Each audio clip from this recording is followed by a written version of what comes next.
Grand Canyon National Park, Arizona. Annual Statistics Table, National Park Service. A single web page lists the park's operational reality in columns: fatalities, emergency medical incidents, search and rescue operations, preventive contacts. In one recent reporting year, the numbers read like a small city's emergency dispatch log. Hundreds of rescue incidents, six-figure prevention contacts, and a smaller but persistent count of deaths. The contrast is structural. The canyon stretches 1.6 kilometers deep across landscapes measured in thousands of square kilometers, yet risk concentrates at a handful of overlooked nodes where paved walkways end and exposed rim begins. A step backward for a photo, a hop over a safety rail, a moment of distraction where stone meets air. By the time an incident enters the official record, the prevention window has closed. What remains is recovery, documentation, and a pattern that repeats across decades, captured in logs, reports, and statistics that most visitors never see. 25th March 2025, South Rim Visitor Corridor, Grand Canyon National Park. A National Park Service safety page loads with the directness of an industrial warning placard. Stay on designated trails and walkways. Keep a distance of at least 6 feet, approximately 2 meters, from the edge of the rim. Do not climb over, under, or around barriers and fences. Do not back up without first looking to ensure solid footing. The language carries no literary decoration. Each instruction corresponds to a documented failure mode. The built environment appears controlled. Paved overlooks anchor the main visitor corridor. Stone walls and metal railings mark dense nodes, where shuttle buses deliver thousands daily.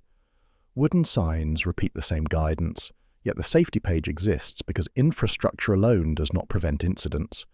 The hazard persists even where barriers stand, because the dominant failure mechanism is behavioral, crossing railings, backward movement for photographs, crowding that pushes individuals toward edges, distraction at moments when footing matters. Behind the policy language sits a measurable system. The park tracks emergency medical services calls, search and rescue incidents, and preventive search and rescue contacts and actions. These categories appear in annual statistics tables published by Grand Canyon National Park. They form the park's operational dashboard, not visitor satisfaction or scenic quality, but workload generated by the intersection of access and exposure. The rules are specific because the record is specific. If prevention guidance reads like a checklist of things not to do, it is because those things have been done, documented, and repeated.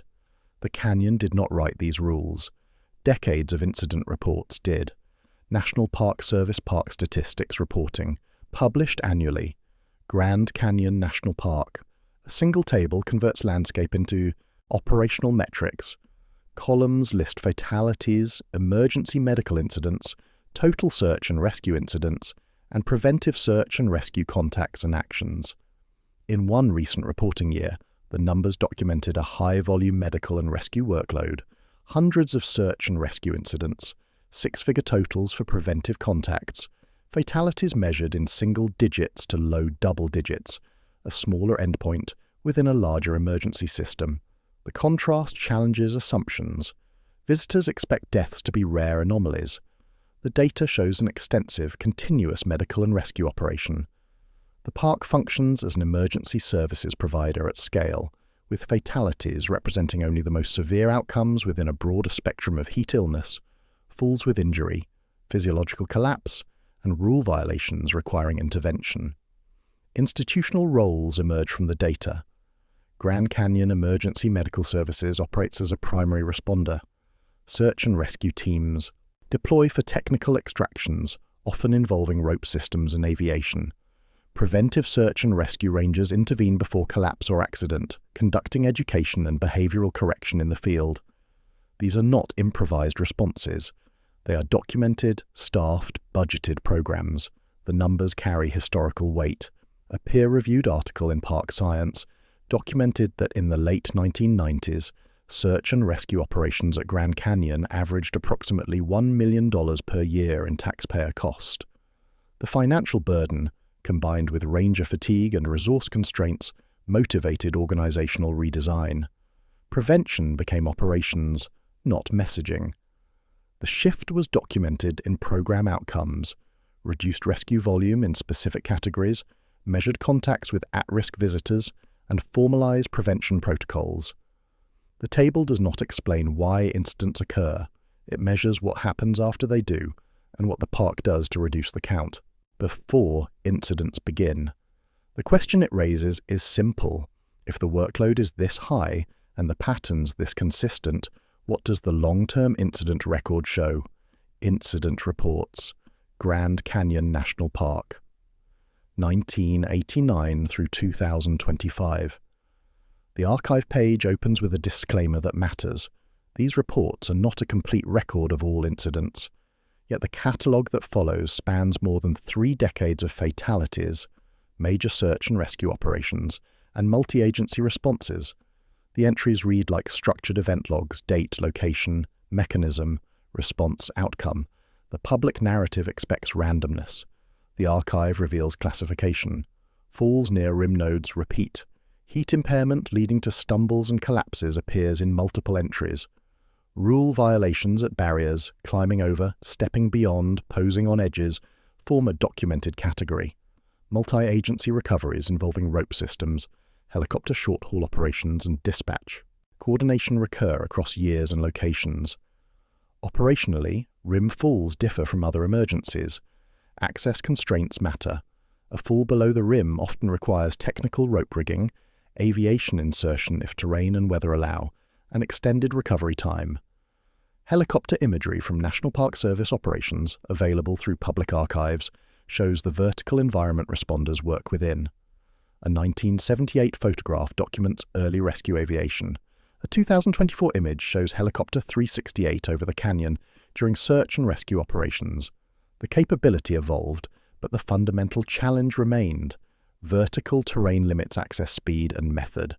Dispatch coordination appears in archived images of the Grand Canyon Regional Communications Center, the operational hub that routes calls for service to rangers, emergency medical services, fire response, and search and rescue teams. The system converts visitor experience into workload, a phone call, a location estimate, a decision tree, ground approach or aviation, medical emergency or recovery, single agency or multi-agency response. Even incomplete, the archive reveals stable risk nodes. Where visitors concentrate, incidents concentrate. Developed overlooks, Mather Point, Yavapai Point, Bright Angel trailhead zones appear repeatedly. The pattern is geographical and behavioral, not random. The next question is how the canyon became an emergency services landscape, and why modern falls often echo historical ones. 1919 through mid-20th century. Grand Canyon Village and South Rim Development Era. Administrative history documents describe the park's evolving visitor infrastructure. Roads extended access. Village concentration increased capacity. Rising visitation created logistical pressures. The narrative sold was safety and comfort. The operational reality was increased edge time per visitor and higher visitor density and tight rim nodes, conditions that amplify crowding and distraction. Development was intentional. The park's mission required access at scale. Overlooks were engineered to deliver views efficiently. Paved walkways guided foot traffic. Shuttle systems moved crowds to scenic nodes. The design worked as intended. Millions experienced the canyon. But access creates exposure. More visitors at rim edges means more opportunities for the failure modes documented in modern safety guidance. Mapping became a risk management tool, though its primary purpose was navigation and orientation. United States Geological Survey topographic maps of the Grand Canyon region are public domain and broadly available. The maps show more than scenery. Contour lines reveal cliff bands. Trail grades indicate descent difficulty. Distance measurements inform response time estimates. What appears as cartography also functions as operational intelligence, where responders can reach, and how quickly. The historical shift that changed emergency response permanently was aviation. Once helicopters became viable for canyon operations, remote canyon stopped meaning inaccessible. A public domain National Park Service photograph from approximately 1978 shows a rescue helicopter in the canyon context. visual proof of the operational transformation. Ground-based rescue, limited by trail access and vertical terrain, gave way to airborne insertion and extraction. The capability increased dramatically. The call volume did not decrease. The introduction of aviation raised a new question. If rescue capacity improved, why did the need for rescue remain high? The answer would emerge in prevention data, not extraction statistics. Approximately 1978. Grand Canyon National Park Aviation Rescue Operations. A photograph from National Park Service archives, available through public repositories, shows a rescue helicopter operating within the canyon. The image marks a technological threshold. Before aviation, rescue depended on ground teams descending trails, navigating cliff bands, and ascending with patients or remains, a process measured in hours or days. After aviation, insertion and extraction became possible in minutes, though still constrained by weather, visibility, rotor clearance, and landing zones. The operational chain became standard. Dispatch receives a call. Location is confirmed, often with uncertainty. Visitors rarely know precise coordinates. A decision is made: ground team, aviation, or both. If aviation deploys, the helicopter must navigate canyon airspace, locate the incident site, assess landing feasibility, and execute extraction. Modern documentation shows continuity. A 2024 photograph captures Helicopter 368 flying over the Grand Canyon during a search and rescue operation. The aircraft type evolved. The mission geometry did not. To visitors, the rim is a viewpoint. To responders, it is a vertical, incident environment where access is constrained by cliffs, weather, and aviation limits. A fall below the rim often means no direct ground access. Rope systems are rigged. Helicopter short-haul or hoist operations are staged. Scene safety becomes a calculation. Can responders reach the location without creating additional risk? The capability is real. National Park Service imagery documents dispatch centers, ambulances staged at response nodes, and helicopter operations across decades. Yet capability does not reduce demand. The number of incidents requiring technical rescue remained persistent. The reason would become clear in prevention program data. Rescue capacity addresses outcomes, not precursors. The next operational evolution was not better extraction, it was preventing the need for extraction in the first place. Late 1990s through 2010, Grand Canyon National Park, a crisis baseline documented in park science, established the problem. Heat-related deaths. Hundreds of heat-related search and rescue incidents annually. Total search and rescue volume that stressed ranger staffing and budgets.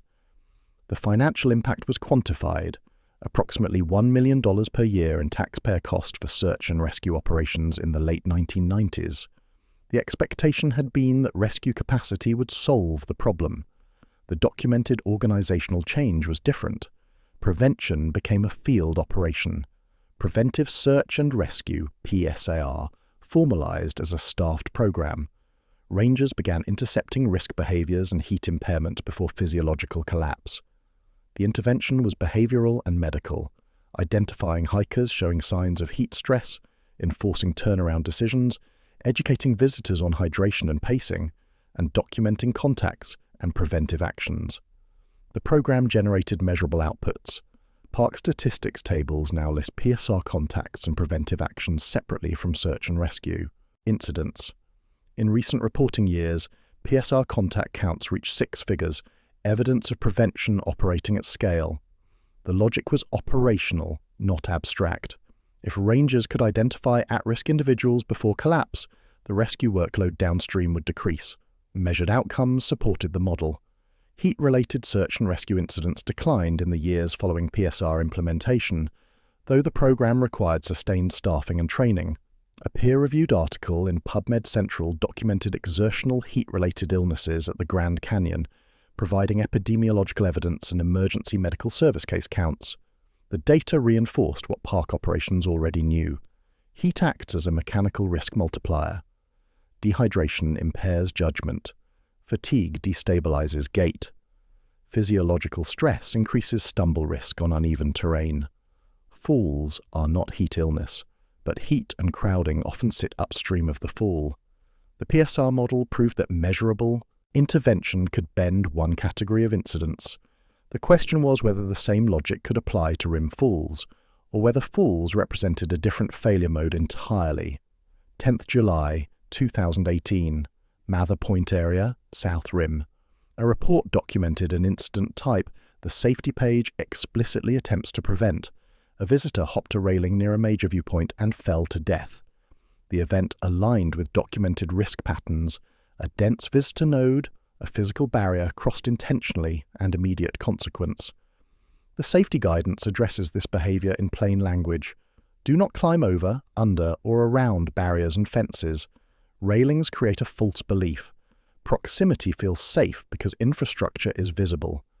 The operational reality is that railings function as boundaries, not guarantees. Crossing them converts a managed walkway into exposed cliff edge. The difference is binary. On the designated side, terrain is graded and maintained. Beyond the rail, stone is uneven, edges are unmarked, and vertical consequence is immediate. Major overlooks function as incident amplifiers. Foot traffic density increases. Distraction increases. Phones, cameras, conversation. Backward movement becomes common as visitors position for photographs. Uneven stone creates stumble risk. The combination of crowding, distraction, and proximity to vertical edges produces the conditions documented repeatedly in incident reports. National Park Service safety guidance reflects observed failure modes. Stay on designated trails and walkways. Keep at least 6 feet, approximately 2 meters, from the edge. Do not back up without first looking to ensure solid footing. The specificity is not arbitrary. Each instruction corresponds to a documented incident mechanism. Backing up without looking has resulted in falls. Approaching closer than 2 meters has resulted in slips. Crossing barriers has resulted in fatalities. The rules are published, posted, and repeated.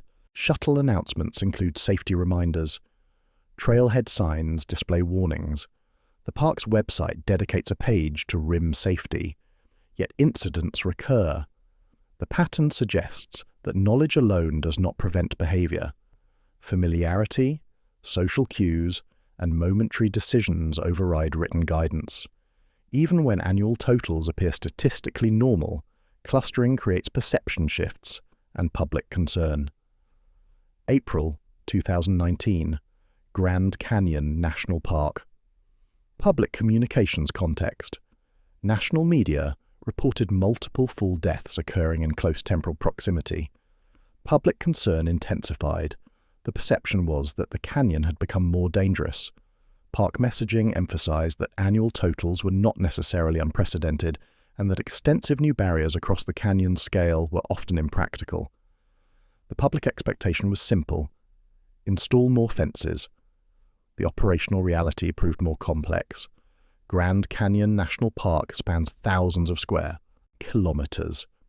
The developed South Rim corridor contains dozens of overlook nodes and kilometers of rim edge. Continuous fencing is not treated as the default solution. The reasons are operational, aesthetic, and behavioral. Fencing at canyon scale would require extensive construction, ongoing maintenance, and visual intrusion inconsistent with the park's mission to preserve unobstructed views.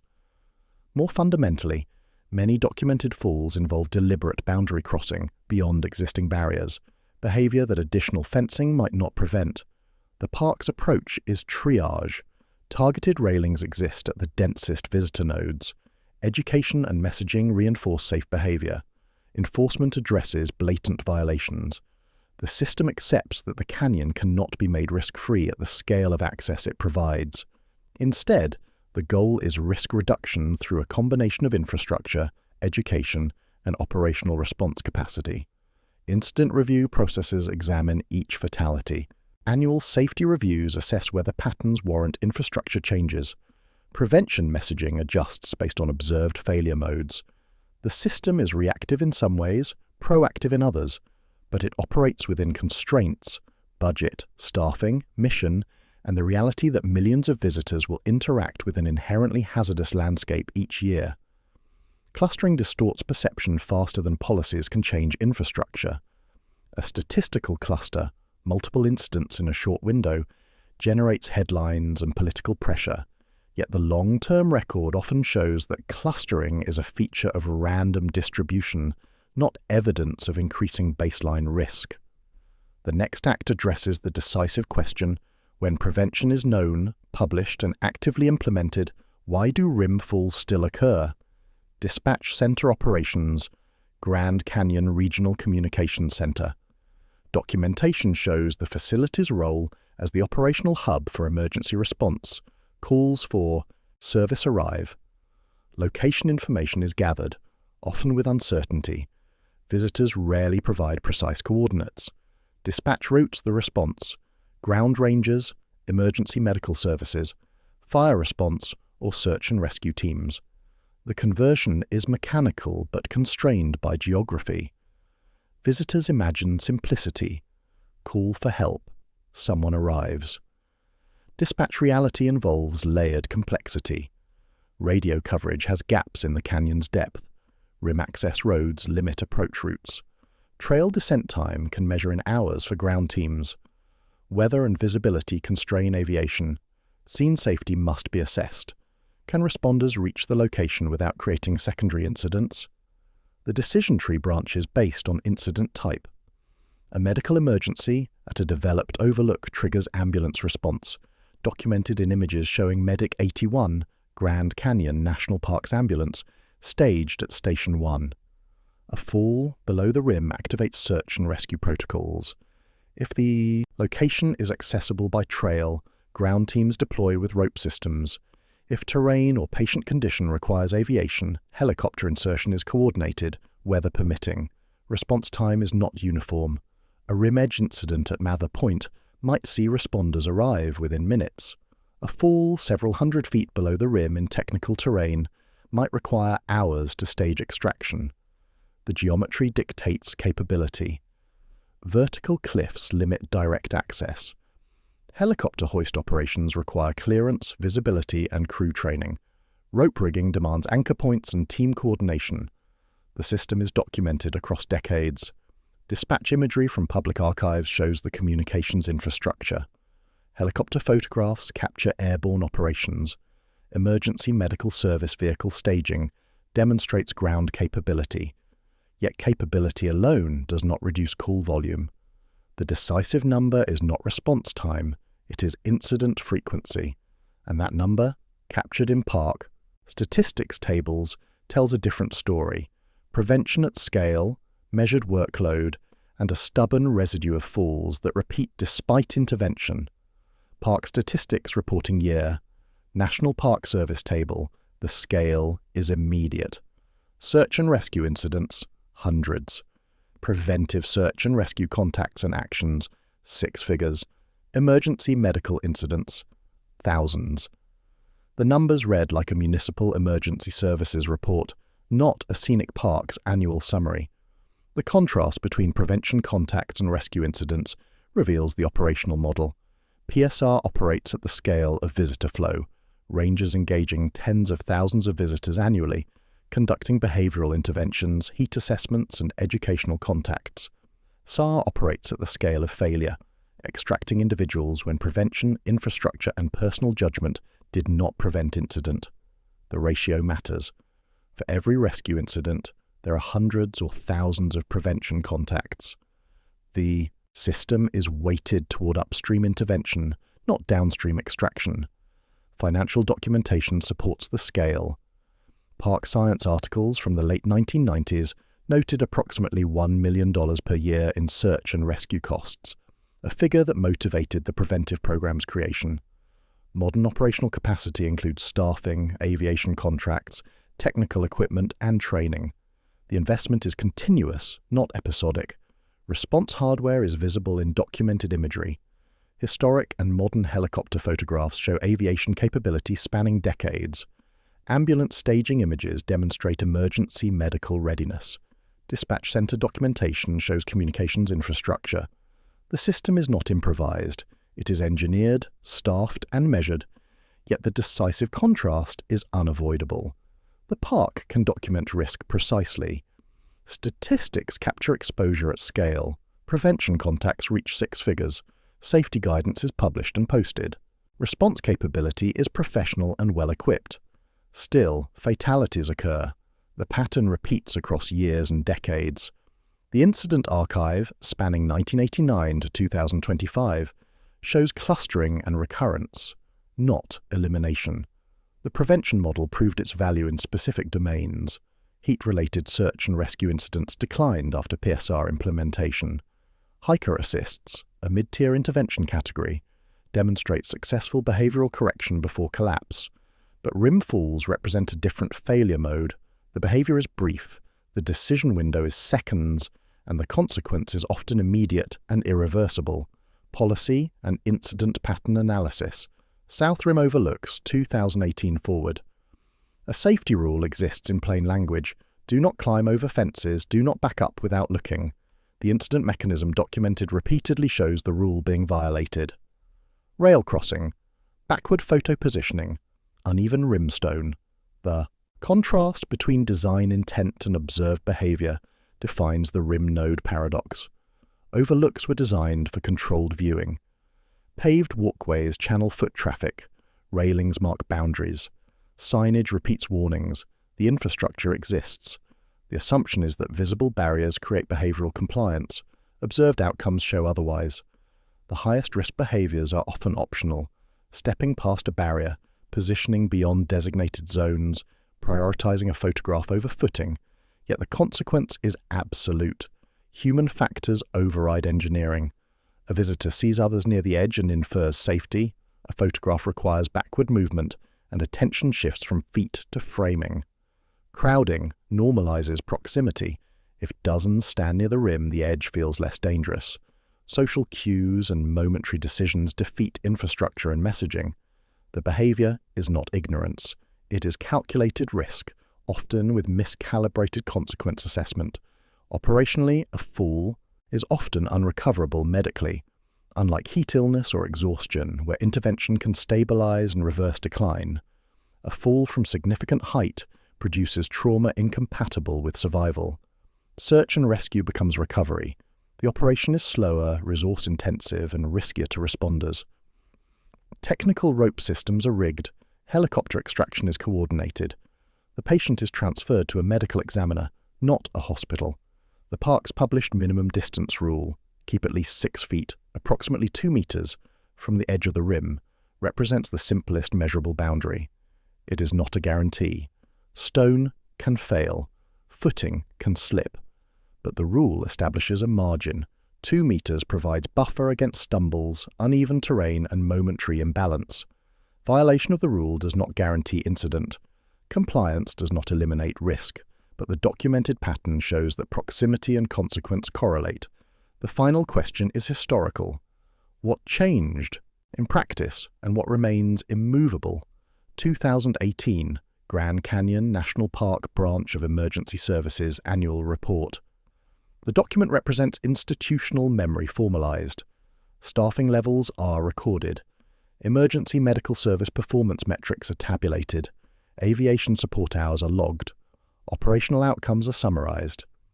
The format is bureaucratic, but the content reveals how the park converted experience into procedure. The expectation after a tragedy is often infrastructure change, a new fence, a modified overlook. The documented outcomes are usually broader and more systemic. Prevention staffing is sustained, not episodic. PSR contacts are tracked annually, providing a measurable baseline for intervention scale. Safety messaging is standardized and repeated across platforms: web, print, shuttle announcements, trailhead signs. Incident documentation is formalized, allowing pattern recognition across years. The system that exists now reflects decades of operational learning. Published safety policy articulates known failure modes. Prevention contacts occur at scale, engaging visitors before risk behaviors escalate. SR extraction capability includes ground and aviation assets, technical rope teams, and dispatch coordination. Incident documentation preserves records for review and analysis, yet the hazard remains inherent. The canyon's physical structure, vertical cliffs, exposed rim edges, uneven stone, cannot be redesigned. Visitor access at scale cannot be eliminated without contradicting the park's mission. Behavioral choices, stepping beyond barriers, prioritizing photos over footing, misjudging proximity, are individual and momentary, resistant to systemic intervention. The documented lesson is that improvement is continuous but incomplete. Heat-related search and rescue incidents declined after PSAR implementation, proof that targeted intervention can bend specific curves. Hiker assist categories show successful, mid-tier intervention, response capability professionalized, reducing time to patient in many scenarios, but rim falls persist as a stubborn residue. The failure mode is simple, the decision window brief, and the consequence immediate. The final synthesis is factual, not emotional. The park measures, documents, and responds. Prevention operates at scale. Infrastructure exists where feasible. Yet the intersection of mass access and minimal intrusion produces a predictable edge risk residue. The closing question is what the numbers prove across time. Present day, National Park Service park statistics tables and published documentation. The Grand Canyon is not just scenery. It is a continuous, measured interaction between infrastructure, behavior, and response capacity. The metrics are published annually. Fatalities appear in single to low double digits in typical years. Emergency medical incidents number in the thousands. Search and rescue incidents reach hundreds. Preventive search and rescue contacts and actions achieve six-figure totals. The numbers document system behavior, not individual tragedy. Each fatality is personal, irreversible, and mourned. But the aggregate pattern reveals operational reality. The park publishes simple rules because the dominant failure modes are simple and repeatable. Stay on trails. Keep distance from the rim. Do not cross barriers. Do not back up without looking. The specificity reflects documented incident mechanisms. Search and rescue volume and cost were high enough historically to drive prevention as an operational program, not messaging alone. The financial burden and ranger workload motivated PSR creation in the late 1990s. The program's measured outcomes, reduced heat-related rescues, six-figure prevention contacts, demonstrate that intervention at scale can change some curves. Incident archives exist across decades. The NPS Morning Report and Coalition Report collection, spanning 1989 to 2025, allows pattern recognition rather than myth. Clustering occurs. Individual incidents shock, but the long record shows mechanisms that repeat. Developed areas, short distances from paved viewpoints, boundary crossing, backward movement, and crowding. Maps show the physical structure.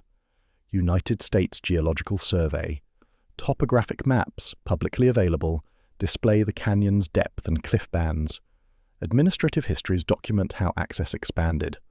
Operational reports show how response evolved. The institutional knowledge exists, documented and accessible. The final line is policy, calm and hard. The National Park Service safety page provides the most historically stable guidance. Stay on designated trails and walkways. Keep at least 6 feet, approximately 2 meters, from the edge of the rim. Do not climb over barriers. Do not back up without first looking to ensure solid footing. The canyon did not become more lethal. The documented lesson is that mass access plus minimal intrusion produces a predictable edge risk residue, and each fatal fall is the same chain, measured too late.